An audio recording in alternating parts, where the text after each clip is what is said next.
حي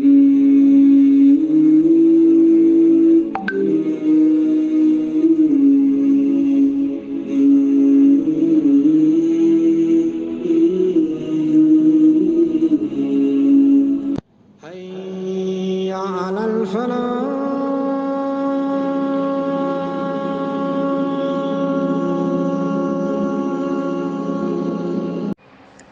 بسم الله الرحمن الرحيم. الحمد لله رب العالمين، والصلاة والسلام على رسول الله وعلى آله والصحابة وعلى من والاه. Nous commençons par exprimer à Allah Azza wa Jal toutes nos gratitudes, qui nous a donné un souffle de vie en ce jour nouveau, qui est de tous les jours de la semaine le meilleur.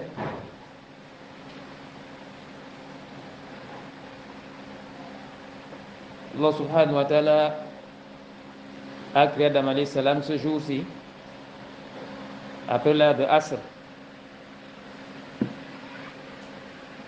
C'est en ce jour qu'il a mis Adam alayhi salam au paradis.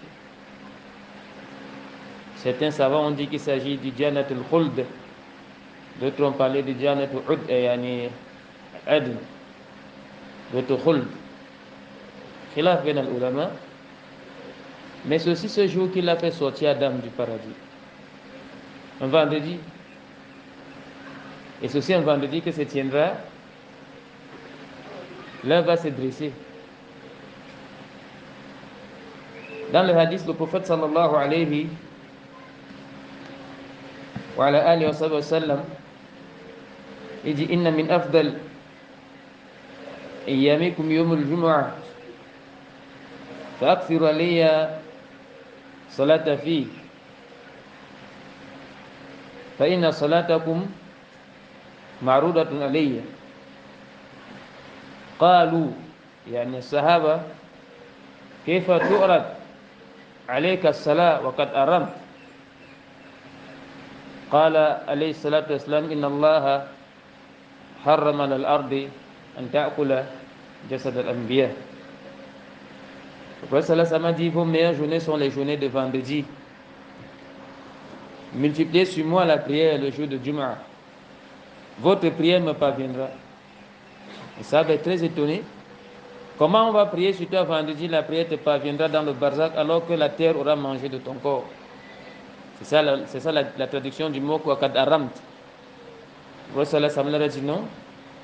Allah a interdit à la terre de manger les corps des prophètes.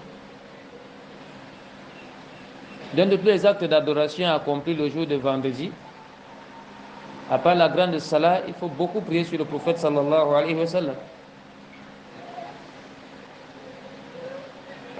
Allah nous a permis de commencer la biographie de cet imam al-azim, de cet imam al-allama, al-imam al-sunnah, imam Ahmad bin Hanbal, Rabbuna arhamuhu rahmatan wasi'a. Nous voulons poursuivre sur le thème qu'on a appelé al-mihna, l'épreuve. Soyez très attentifs sur tout ce qu'on va dire ici. Les savants disent qu'Ana fi ahdi Haroun al-Rashid rayatu sunnah qa'ima wa kana ahlu sunnah mu'azzazun wa ahlul bid'ah muqamma'un la sawta lahum. Lors du règne de Haroun al-Rashid, qui est l'un des plus grands dirigeants de la dynastie des Bani Abbas, qui est cette dynastie qui est venue après la dynastie des Bani Umayya, et les Bani Abbas estimaient qu'ils étaient plus en droit d'avoir le khalifa, parce que les Bani Umayya n'ont pas une connexion proche avec le messager d'Allah comme les Bani Abbas. Parce que regardez Abdullah ibn Abbas, qui est le cousin du messager d'Allah, et le fils d'Al-Abbas, qui est l'oncle du messager d'Allah. Donc ceux-ci, ils estiment qu'ils sont plus proches d'avoir la succession que les Bani Umayya. Et ces deux grandes familles ont dirigé l'islam. Directement après le khalifa des Khulafa Rashidin, qui devait durer comme le messager d'Allah clarifié dans un hadith 30 ans. 2 ans avec Abu Bakr Siddiq, 10 ans avec Abdullah ibn Omar ibn Khattab, 10 ans avec Omar ibn Khattab, 12 ans avec Othman ben Affan. Et les restants des 6 ans se sont partagés entre Ali ibn Abu Talib et son fils Al-Hassan.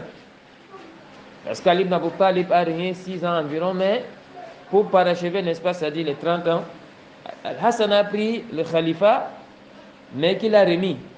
Sauf qu'il a remis à qui? Il a remis à Muawiyah. Il a remis à Muawiyah. Cela a eu lieu en quelle année? À l'an 41 de l'Égypte.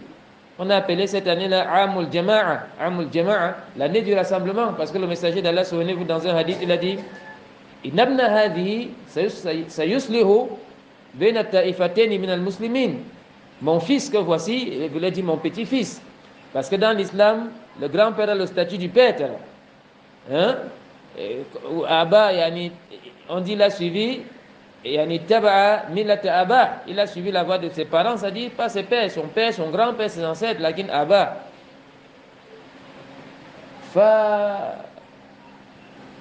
Il y avait cette mêlée entre les partisans d'Ali ibn Abu Talib et les partisans de Muawiyah.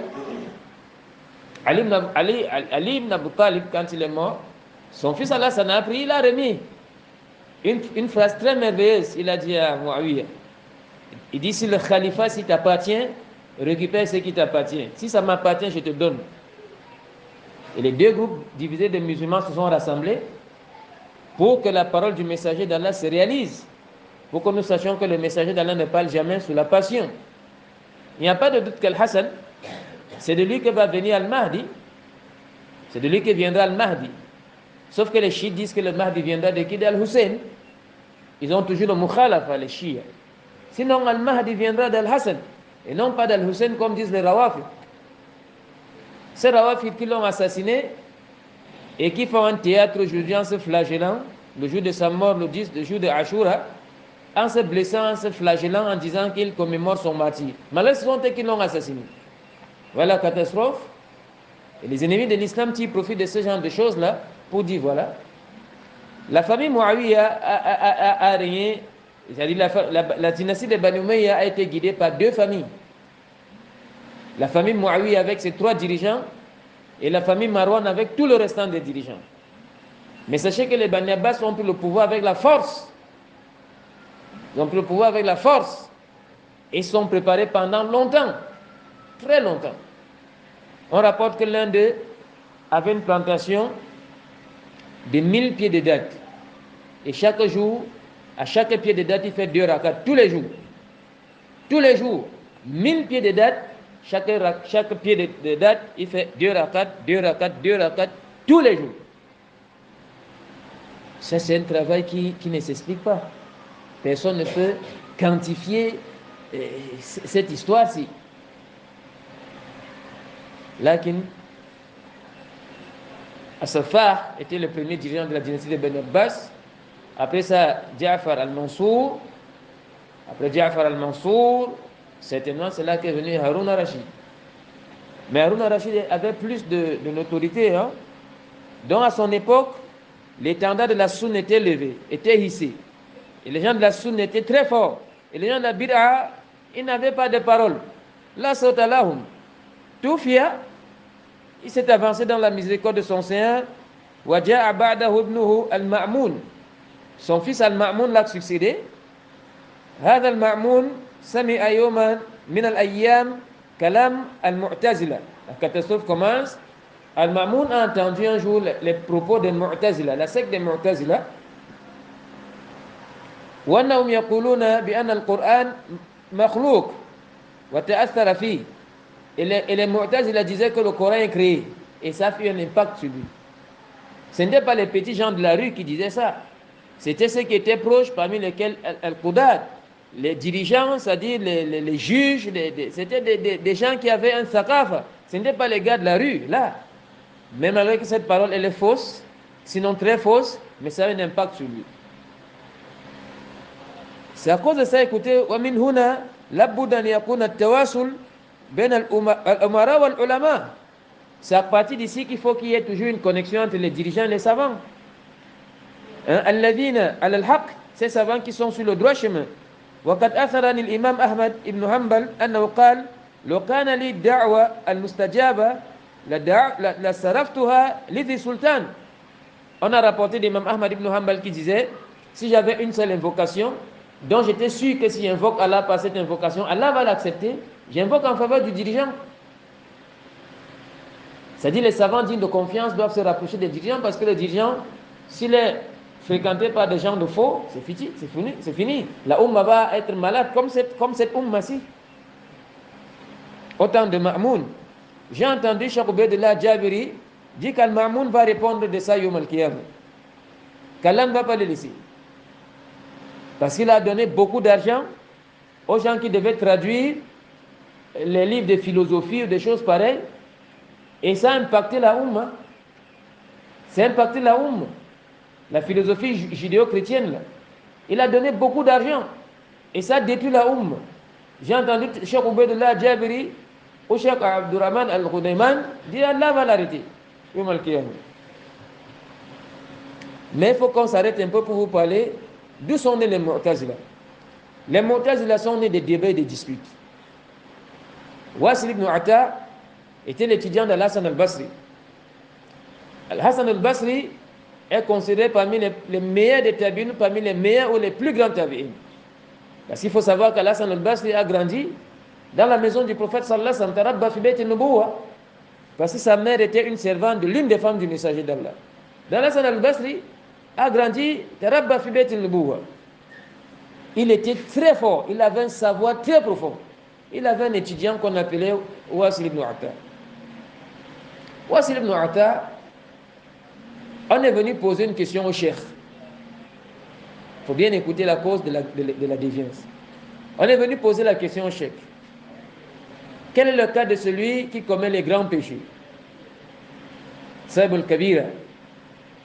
Et vous savez que des questions délicates comme celle-là, les ulama n'ont pas de précipitation. Il veut se rassurer que ce qu'il va te dire est soutenu par les livres de la Sunna. Le cheikh est resté un peu tranquille pendant qu'il réfléchit. Wasil ibn Ata a lancé les hostilités. Il a prononcé une parole qu'on n'avait jamais entendue avant dans toute l'histoire du monde. Il a dit Saïb al-Kabira fi dunya huwa fi manzila bena manzilatain. Dans ce monde, il n'est ni croyant ni mécréant, mais le carrefour entre les deux. À cause de son grand péché, on ne dit pas qu'il est croyant, on ne dit pas qu'il est mécréant. Il est dans un manzila entre les deux. Ça, c'est dans le dunya. Et dans l'au-delà, il demeure éternellement dans le feu de l'enfer. Il se rattrape avec qui? Les Khawarij. C'est là qu'Al-Hassan al-Basri a dit non. Le grand péché, tant qu'il n'atteint pas le shirk, il n'a pas ce hukm. Il est tata mashiatillah. Il dit non en enfer, tata mashiatillah, non en enfer. Soudainement, l'assise prochaine, il n'est pas venu. L'autre assise, il n'est pas venu. Lorsqu'Al-Hassan al-Basri a demandé à son sujet, on lui a dit qu'il a regroupé des jeunes avec lui, qu'il anime.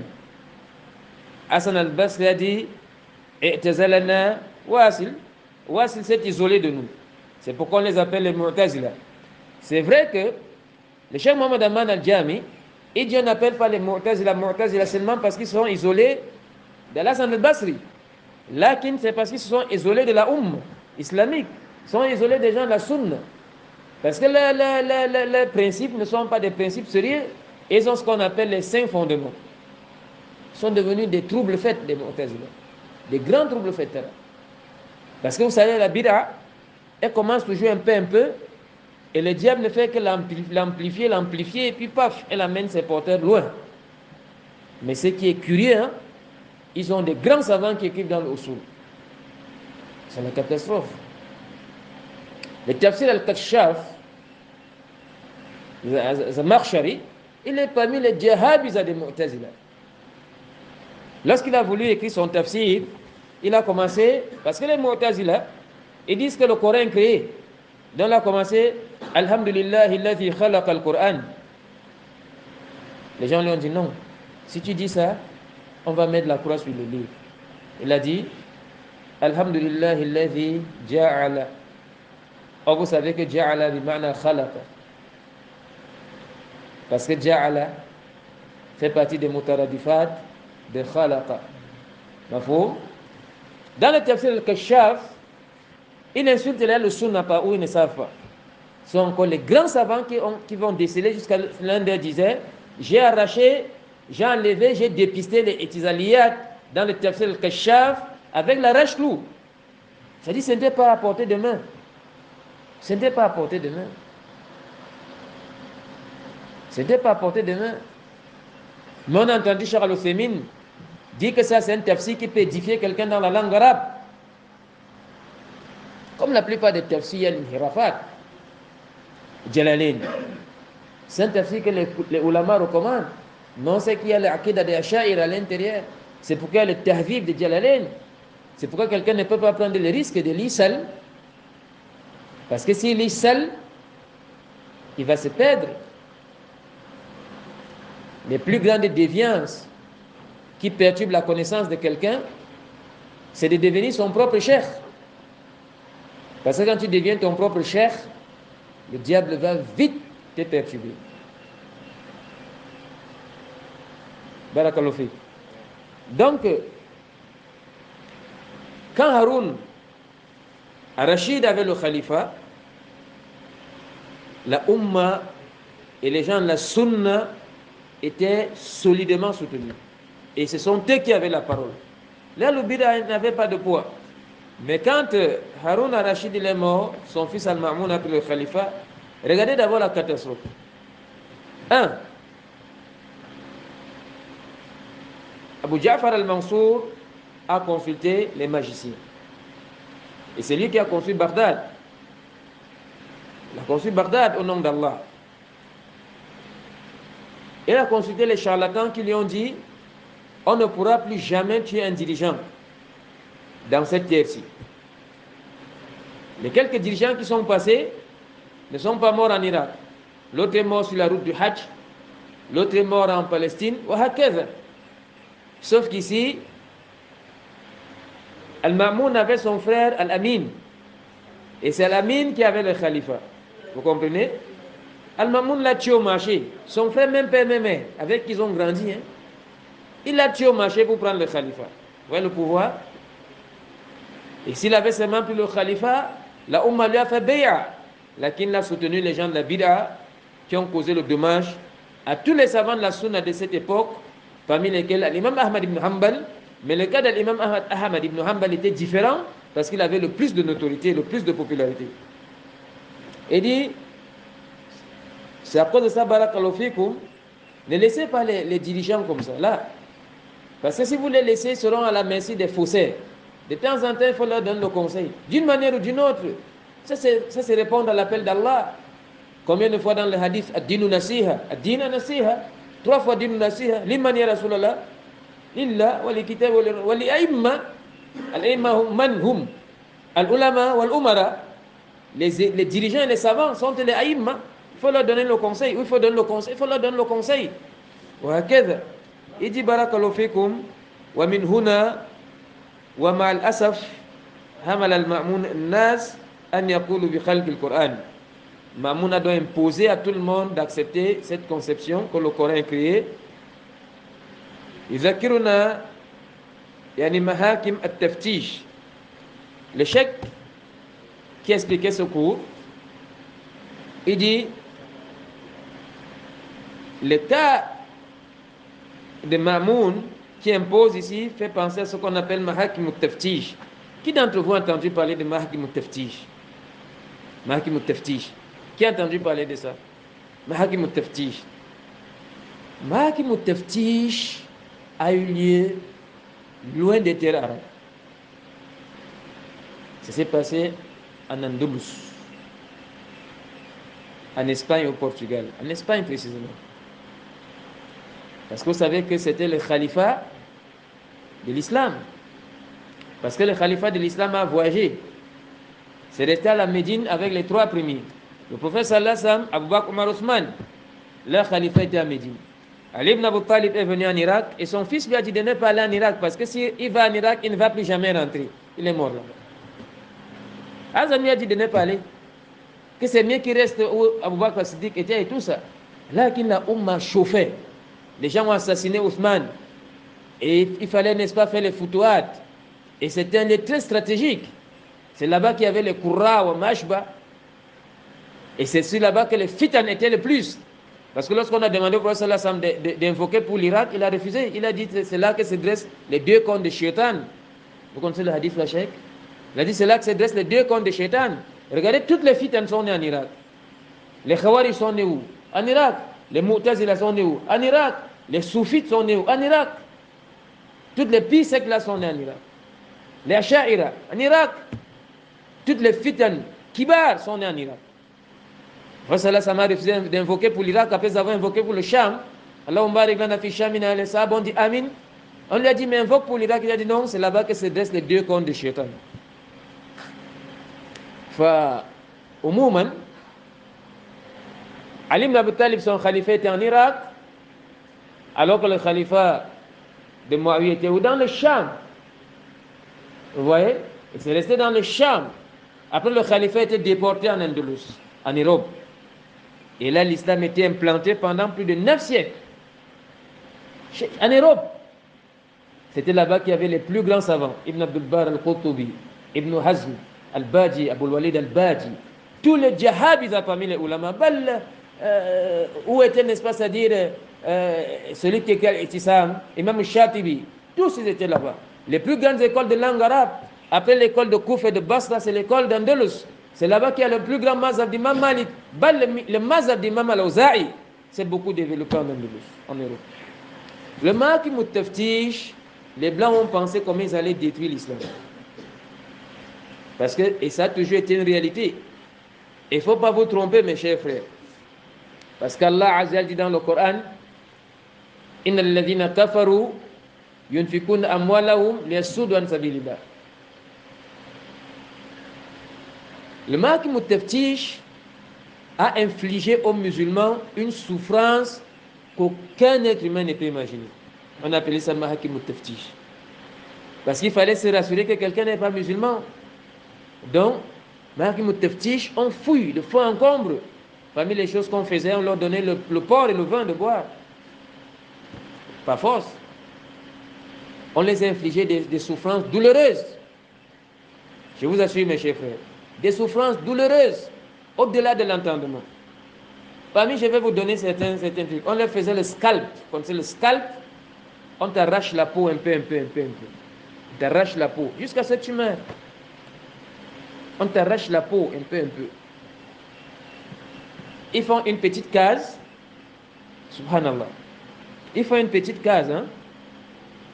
Ils posent ça sur le ventre de quelqu'un. Ils mettent à l'intérieur un rat. C'est-à-dire le rat palmiste. Et puis maintenant, ils mettent le feu et ils ferment. Pour que le rat cherche à sortir. Donc quand il ne trouve pas d'accès pour sortir, qu'est-ce qu'il fait? Il commence à te percer le ventre. Ils te mettent dans le feu. Ils avaient des fours à crémation. Ils fabriquaient, n'est-ce pas, c'est-à-dire des taureaux comme ça, en fer. On te met à l'intérieur, on met le feu. Tes entrailles se déchirent, on entend seulement les gémissements. Ils avaient les massamir, des chaises avec des pointes comme ça, on te met là-dedans. La pointe entre dans ton corps. Ils avaient, n'est-ce pas, un châtiment terrible, hein? Un châtiment horrible que les croyants ont subi. Parfois, ils faisaient des trous comme ça, sur la terre, à la taille de quelqu'un. On t'introduit là-dessus. À l'intérieur, tu ne peux plus bouger, on te laisse. Tu meurs de soif et de famine, ta chair tombe entièrement. Là, c'était de l'horreur. On appelait ça Mahakim al-Taftish. Mahakim al-Taftish. Les croyants ont beaucoup souffert. C'était horrible. Parce que les croyants à l'époque, ils étaient très attachés à la sunna. Donc quand on voit ta maison, on voit que tes toilettes ne sont pas en direction de la Qibla, on t'arrête automatiquement. On t'arrête. C'était hyper difficile. Très difficile. C'est pourquoi le cheikh, en expliquant le cours, il a pensé à ça. يذكرنا محاكم التفتيش وما فعله الدولة الصفوية في الإيران بعد أن كان الدولة السنية إذ أخبر الحاكم الناس يعني أجبر الناس على التشيع إلى القتل En Iran, ils ont imposé aux gens d'être des chiites, sinon on les tuait. On les tuait. Si quelqu'un refusait la chia, on l'exécutait. Et dit Kharaj al-Ma'moun lil jihad ila ard Rome. Al-Ma'moun, il allait, n'est-ce pas, c'est-à-dire dans la terre de Rome pour faire le djihad. Wa kataba ila Raïs al-Shurta.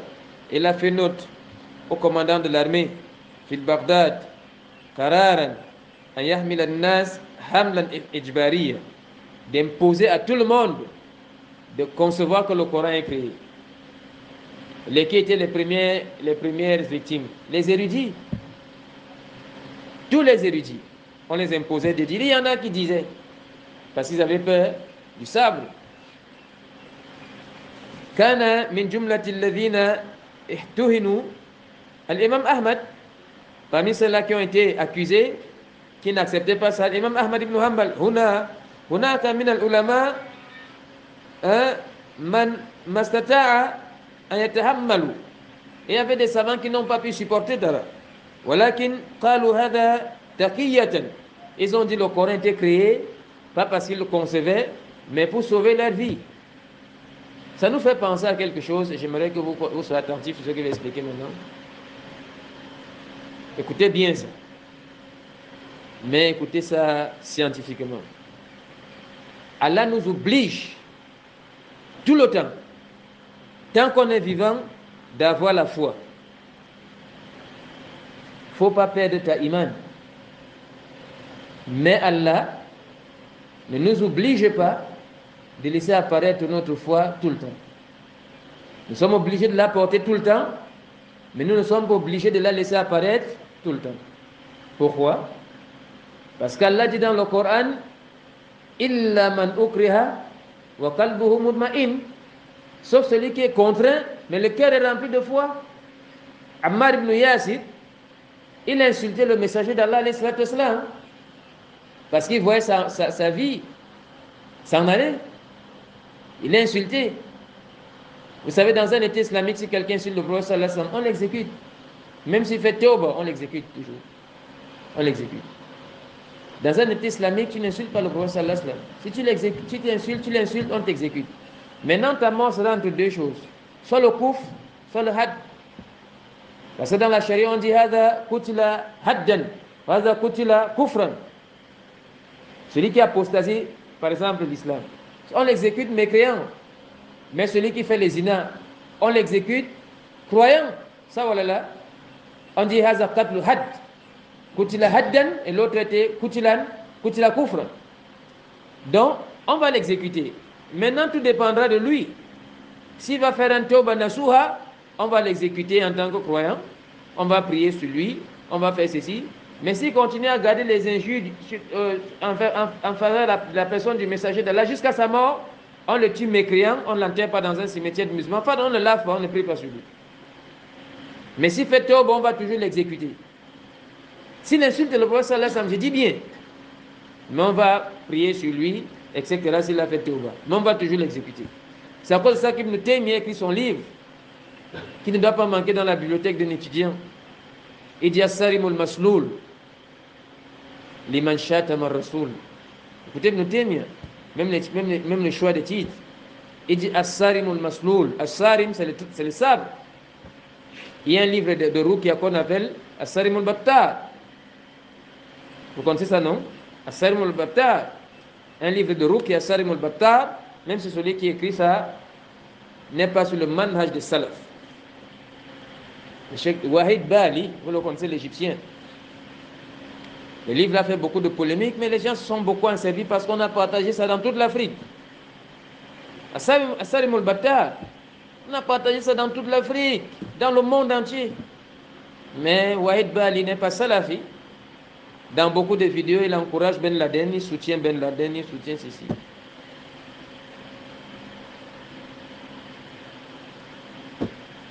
À la Koulihal, si j'ai mentionné ce livre, c'est parce que le livre a le mot As-Sarim. As-Sarim, c'est l'épée, c'est le sabre. Ibn Taymiyyah écrit son livre As-Sarimul Masloul liman shatama Rasoul, c'est-à-dire l'épée dégainée pour celui qui insulte le prophète sallallahu alayhi wa sallam. C'est comme si le cheikh s'adosse au mur pour dormir. C'est comme si. Ka'annahu. Ka'anna. Hein? Cheikh. Ka'anna, c'est parmi on considère que ça fait partie des akhawat de qui? Il y a des termes en arabe qu'on appelle an-nawasikh ala hukm mubtada wal khabar. An-nawasikh ala hukm mubtada wal khabar. Il y a kana, inna, dhanna. Mafhum? Dans inna, les serres de inna, il y a parmi lesquels ka'anna. Ça joue le même rôle que inna. C'est-à-dire, ça fait que le mubtada, hein, al-mubtada, que le mubtada soit, n'est-ce pas, mansoub, et son khabar est marfou. Contrairement à kana, donc son ism est marfou, et son khabar est, n'est-ce pas, mansoub.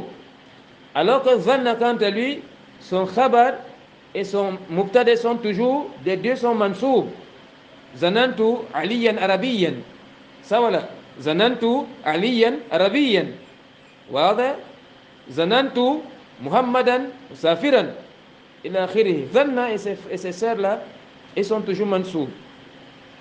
C'est-à-dire, le mubtada et le khabar chez les deux-là sont toujours mansoub. واضح. Alors que inna, ces akhawat sont tous des huruf et c'est le ism qui est mansoub, mais le khabar est marfou. Mafhum? Ka'anna. واضح. Jamil. Ici, il faut bien écouter ça. Parmi les gens qui étaient indexés à l'imam Ahmad ibn Hanbal, hunaka min al-ulama ma sata'ayana qui n'ont pas supporté, voilà qui nous ont dit ça taqiyatan. Je le disais pourquoi? Parce qu'effectivement, ne dites pas qu'ils sont des faux ulama, là. C'est pas qu'ils sont des faux ulama, c'est qu'Allah leur a donné le rukhsa. Ammar ibn Yasir, quand il a insulté le messager d'Allah et on voulait le tuer, il l'a insulté. Parce qu'on a dit insulte le messager d'Allah, sinon on te tue. Il a résisté. Il s'est mis à le bastonner. Quand il a vu la mort, il a insulté le messager d'Allah.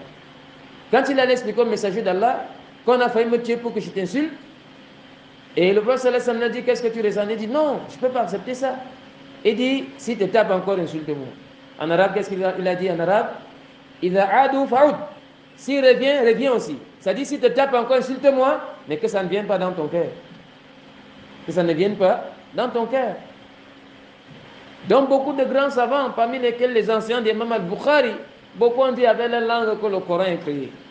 Mais n'ont pas conçu ça dans leur cœur, ce n'est pas possible. Mais le sabre du roi, du gouverneur, les a quand même un peu effrayés. فكتب إلى رئيس الشرطة أن يحمله إليه.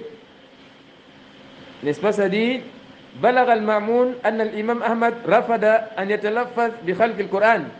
On a donné l'information à Ma'moun que l'imam Ahmad ibn Hanbal n'accepte pas de dire avec sa langue que le Coran est créé. فكتب إلى رئيس الشرطة. Il écrit, n'est-ce pas, ça dit chef de sécurité أن يحمله إليه, qui fasse venir Imam Ahmad ibn Hanbal chez lui. Donc on a donc déplacé Imam Ahmad ibn Hanbal de Bagdad pour l'amener chez Al-Ma'moun. Ça c'est pour qu'on l'exécute. Mais regardez ce qu'Allah fait, yarhamukallah. فهمل الإمام أحمد بن حنبل إلى المأمون وهو يساق وكان المحبوس. Donc on a conduit l'imam Ahmad ibn Hanbal étant ligoté. يقول أبو جعفر الأنباري, celui-ci dit لما همل الإمام أحمد بن حنبل أخبرت. Donc Abu Ja'far al-Anbari, quand il a appris qu'on est en train de déporter l'imam Ahmad ibn Hanbal, il a été informé. أخبرت قال فعبرت الفرات, j'ai traversé le fleuve. فإذا هو جالس في الخان سلمت عليه. J'ai trouvé même Ahmad ibn Hanbal, ils ont pris une petite pause avec celui qui l'accompagnait. Deux étaient assis. Parce que toutes ces zones-là sont arides. Fait extrêmement chaud. J'ai salué, j'ai passé la salam. فقال يا أبا جعفر تعتيت فقلت ليس هذا بأنا. Il dit فقال يا أبا جعفر تعتيت. Il a dit tu as été vraiment patient de venir jusqu'ici. Et celui-là a dit à Imam Ahmad ibn Hanbal, il dit ليس هذا بأنا. Il dit ça ne fait pas partie, n'est-ce pas, ça dit de la souffrance. Anta al-yawm ra'sun nas. Et c'est lui qui parle à Imam Ahmad ibn Hanbal. Il dit aujourd'hui tu as la tête de tout le monde. Wan nas ya'taduna bik. Et les gens te prennent comme modèle. Il dit fa wallahi la in ajabta ila al-khalq al-Qur'an la yuhibanna bi ijabatika khalqun kathir. Donc si tu dis que le Coran est créé, beaucoup de gens vont dire que le Coran est créé. C'est-à-dire même nous aujourd'hui. Imaginez si Imam Ahmad ibn Hanbal disait que le Coran est créé. On devait concevoir cette akida batila, kufriya. Et dit ومع هذا فإن هذا إن لم يقتلك فإنك تموت. Écoutez bien, vous comprenez un peu déjà vous comprenez où on est. Il est en train d'expliquer Imam Ahmad ibn Hanbal de ne pas changer d'avis, de rester ferme. Parce qu'il a dit, Imam Ahmad ibn Hanbal ici, si le dirigeant là ne te tue pas, c'est tu dois mourir. La mort est inéluctable. Tu es immortel.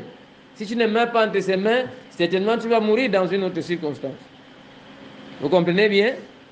Il dit, Wellam tujib. La yamna inna nas kafir. Et si tu ne réponds pas par l'affirmation, beaucoup de gens, n'est-ce pas, vont se retenir. Malgré ça, si il ne te tue pas, tu vas mourir. Fatakillah. Il a dit, crains Allah. La tujibhu ila bishay. Ne lui réponds pas par ce qu'il veut. Ne dis jamais que le Coran est créé. Crains Allah. Fabada Ahmad yabki. Donc Ahmad ibn Hanbal s'est mis à pleurer. Parce que certaines personnes venaient dire, même Ahmad ibn Hanbal, Kulha, dis que c'est créé. Tu n'es pas meilleur que tel. Il y avait beaucoup de gens parmi ses proches parents et parmi même le dirigeant Mu'tasim, on va voir. Il bastonne Imam Ahmad ibn Hanbal et dit, Kulha, dis ça. Ça ne te coûte rien. Dis que le Coran est créé, on ne te fait plus rien. Jamais. Donc il s'est mis à pleurer. Farhan bihada at-tathbit. Wa qala ma sha Allah. Il a vraiment apprécié ça. في طريقه إلى المأمون دعا الله عز وجل. En se rendant chez le Ma'moun, il a invoqué Allah. فكان من الإمام أحمد إلا أن توجه إلى الله بدعاء ألا يجمع بينه وبين المأمون. Il a invoqué qu'Allah fasse en sorte qu'il ne rencontre pas Ma'moun. قال فبينما هو في الطريق قبل الوصول إلى المأمون. Alors qu'il est encore en train de marcher en direction de Ma'moun avec celui qui l'amène, إذ جاءهم الصريخ. Quelqu'un est venu en criant, en annonçant la mort d'Al-Ma'moun. Ruji'a Imam Ahmad ibn Hanbal al-Baghdad. Puisqu'on l'a déporté chez Ma'moun, Al-Ma'moun, le calife, maintenant on dit qu'Al-Ma'moun est mort. Donc on le ramène à Baghdad.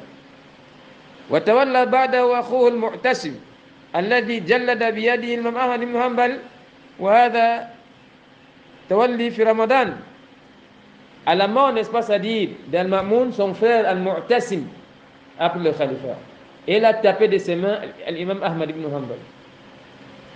Wallah, il a tapé de ses mains. Et il a pris le khalifa pendant le mois de Ramadan. Donc c'est le mois des jeûnes. Qala uhdiru l'imam Ahmad ibn Hanbal bima nukila anhu min huna wa hunak. Il a dit, faites venir Imam Ahmad ibn Hanbal. J'entends beaucoup de dire sur sa personne là. فلما وقف بين يديه سلم عليه فقال له يا أحمد تكلم. Dès que Imam Ahmad ibn Hanbal est arrivé, il a dit, Imam Ahmad ibn Hanbal, dis quelque chose. تكلم ولا تخاف, n'aie pas peur. فقال الإمام أحمد والله لقد دخلت عليك وما في قلبي مثقال حبة من الفزع. Il dit Imam Ahmad ibn Hanbal, parce qu'il a dit Imam Ahmad ibn Hanbal, il dit parle, n'aie peur de rien. L'imam ibn Hanbal, Ahmad ibn Hanbal, il lui dit, je suis entré chez toi par Allah, je n'ai redoute rien, je n'ai peur de rien. Regardez les hostilités. فقال له المعتصم ماذا تقول في خلق القرآن. Et tout de suite Al-Mu'tasim lui dit, que dis-tu sur le fait que le Coran soit créé. فقال كلام الله الكريم غير مخلوق. قال الله تعالى وإن أحد المشركين. Il a cité la parole d'Allah où Allah dit, si un associateur vient chez toi, donne-lui asile jusqu'à ce qu'il entende quoi. Kalamullah. Donc c'est la parole d'Allah. Elle n'est pas créée.